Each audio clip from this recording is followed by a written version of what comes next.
Good morning. My name is Pepe Marais. I'm the co-founder and the Group Chief Creative Officer for Joe Public United. And before I start this 5-minute talk, I'm probably going to fluff it and I'm going to give it one shot. So it's coming off the cuff from my heart. I don't think it's time to do things more than once nowadays in these tough times that we all are in. So Joe Public is a branding communication group. We're an ad agency. We've been in business since 1998, so that's 23 years. And we've been working remotely for the past 18 months. Now, we all know that in our businesses, probably the only appreciating asset are people.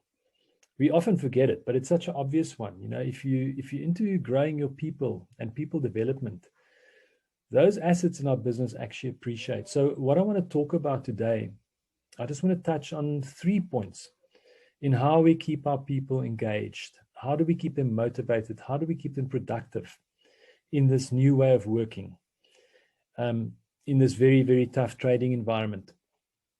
So number one is a real experience. I remember last year when we went into hard lockdown in March, and I just remember the first week I was so occupied with the news because we've never seen anything like it. You know, I was on WhatsApp and there were different groups and like on YouTube and the news and the chaos, and soon the panic set in. You know, the panic set in as a leader. I started worrying about our business, because if you founded a business, you know that growing a business, raising a business like raising a child, you know. So the first thing I started worrying about is Joe going to survive? Are we going to keep our business alive? And then second to that came, how are we going to pay our salaries? How are we going to keep our people's livelihoods intact? And then I started worrying about our clients. How's their business going to survive? And we a byproduct of their businesses. And it was like a mild panic that set in for a few days. And I remember consciously, very consciously deciding, focus on what you can control. You are starting to panic about things that's out of your control. I gave myself a good talking to, and I went, I'm going to focus on what I can control. And what I can control is the strive to be better than my best and better every single day.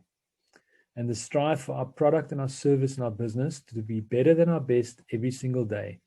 And I know it's a strive. We don't always deliver absolutely the best, but when we make mistakes, we make up for it. And that became my focus. That became my motto, my mantra. And I think it inspired the team around me. It gave them a point of focus. You know, it sort of took all the noise away and became about just pure excellence in everything we do. And I would think that's one of the key reasons why specifically my team has been so highly, highly engaged over this period of time. So that's the first insight I'd like to share. The second point is one-on-one conversations with your people. Now, it depends on how many people report to you directly, but I've got 11, 12 people reporting to me directly. They each got a team of people reporting to them. And we've put a structured approach in our business. It's in our diaries that every single month we have a half an hour one-on-one catch-up, face-to-face. We switch our cameras on and we have a conversation, and I check in with each of my team members. I see how they're doing. I check in on their state of mind. I check in if there's any way that I can help them, support them. And that level of care for our people and for my team, I can promise you it comes back in tenfold to the business. That level of appreciation, just to take the time and make the time and sit and listen how their lives are, how they're doing, check in a bit on a personal level. It's not all just business. How's the children? How are you coping if you're a mum of 2 and you're leader of a team of 15? How are you coping? How are you doing? What can I do to support you?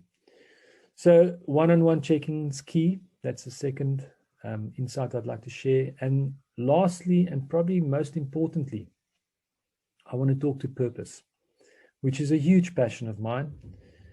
Purpose, I believe, is what's kept us sailing, circumnavigating the storm. Purpose, I believe, is the rudder of our ship. It's how we've kept it afloat. Now, we're Communications business, ad agency, one would think our purpose is our creative product, maybe our service to our clients. Turns out the purpose of Joe Public, as we discovered a decade ago, is growth. To be the fertile soil that grows our people, our clients, and our country. So the growth of our people, our clients, and our country is our greatest concern. That's been our strategy. That's our focus point.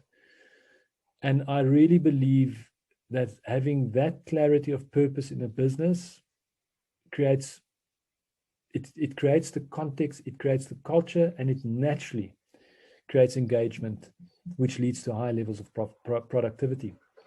So it's a difficult one to find, but it's the last one I want to leave you with, because it's such a profound impact that it can make on your business.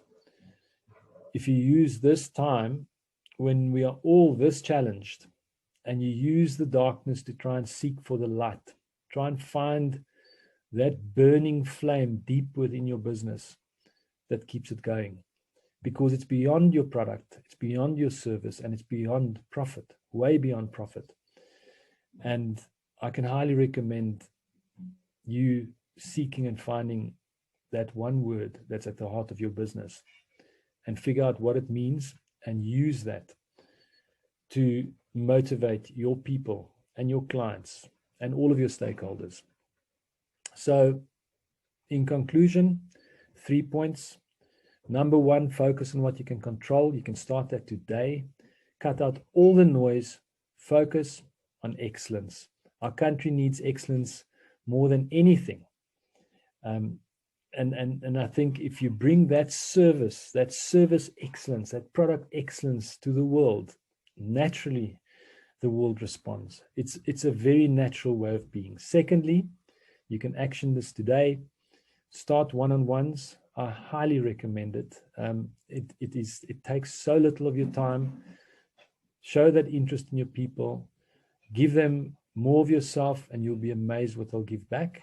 And lastly, maybe use this time, this challenging time, to find the light, to find the purpose of your business, to define your business through purpose, and create a new way of doing business in service of others. So I wish you all the very best.